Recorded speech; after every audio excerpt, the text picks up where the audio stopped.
They asked one simple question. Did the president even get the intelligence briefing? What followed was pure deflection.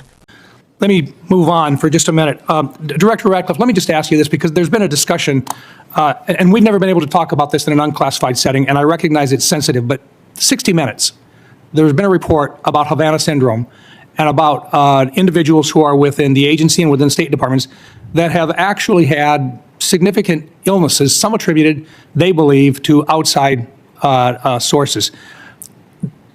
I don't think we have been able to, in an unclassified setting, at least acknowledge that we take these issues seriously. Is there anything you can share in this unclassified setting to assure the people of the State Department and your agency that this is not something which is being ignored?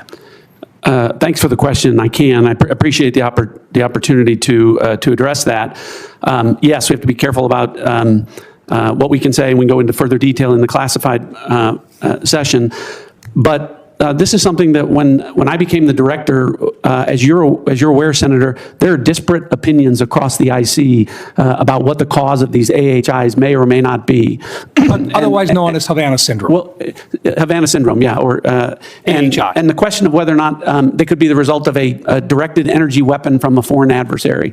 So when you, having been the DNI, understanding the role of the DNI is to coordinate across the IC when there are disparate opinions among agencies. Director Gabbard and I had a conversation where she agreed that she would undertake a comprehensive review of that issue across the IC to make sure that it is getting the attention that it deserves. And I know that she has undertaken that and will be able to brief you in further detail in the classified session. Thank you. And one last thought, this is only a comment, but to General Hartman, your time in service has been very, very special. Working with you on the Cyber Security Subcommittee of the Armed Services Committee, I commend you for everything you have done. You are truly a hero, and you have served your country very, very well. Thank you for your service. Thank you, Senator. Thank you, Mr. Chairman. Senator Kelly. Thank you, Mr. Chairman, and thank you for being here today to all of our witnesses. So for more than a decade, the United States has tried to make a pivot to Asia in its national defense strategy in order to confront significant threats from China.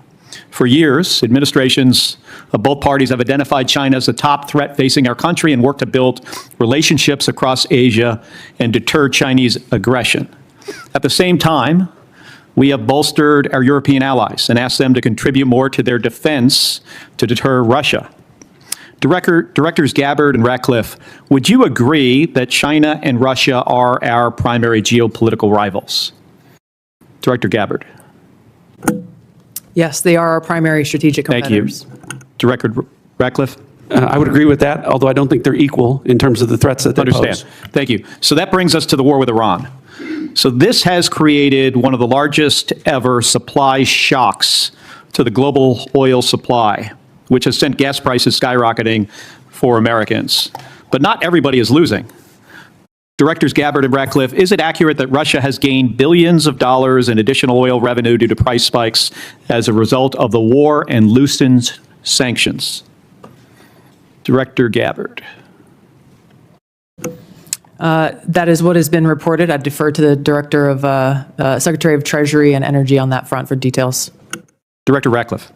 Yeah, I'm not an economist, not going to try and do those calculations. But as I talked about earlier, sometimes there are decisions made that will benefit adversaries at the same time policymakers think that it will benefit the American people. It's clear, I think we'd all agree that sanctions were loosened, and that means more money into the coffers of Vladimir Putin.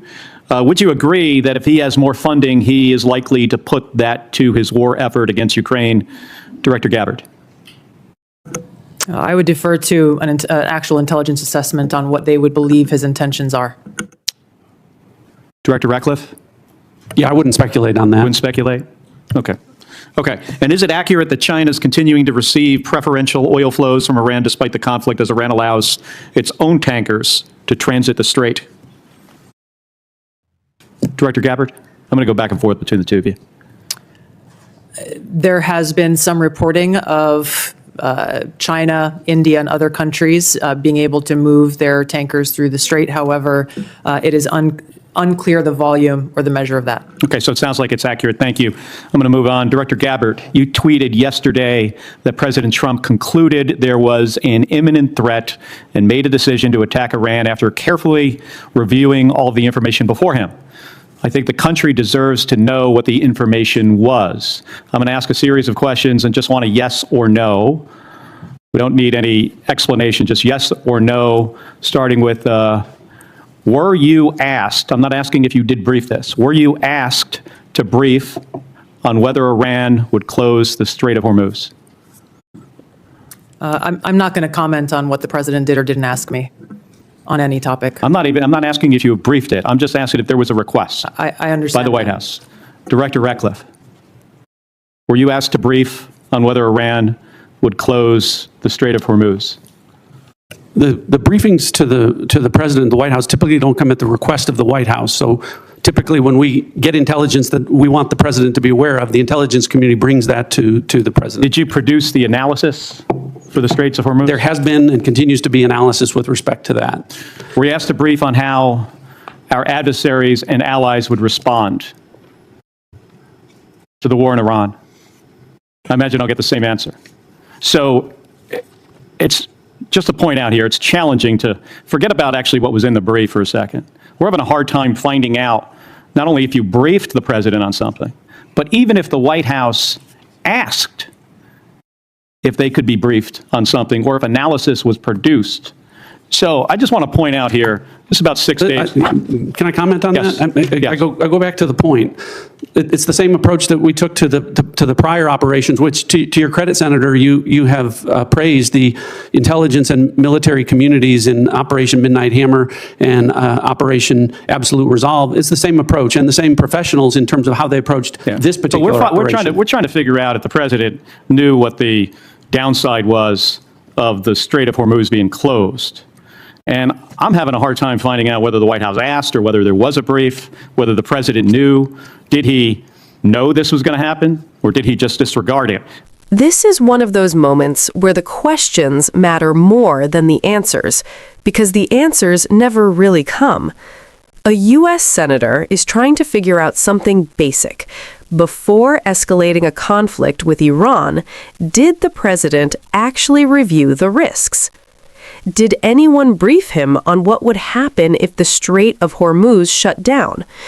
Did intelligence agencies analyze how adversaries like Russia or China would benefit? Simple questions. But instead of clear answers, what you get is a wall of avoidance from officials like Tulsi Gabbard and John Ratcliffe. And that's where this becomes bigger than just policy. Because when officials won't even confirm whether intelligence was requested or reviewed, you're no longer debating strategy. You're questioning decision-making itself.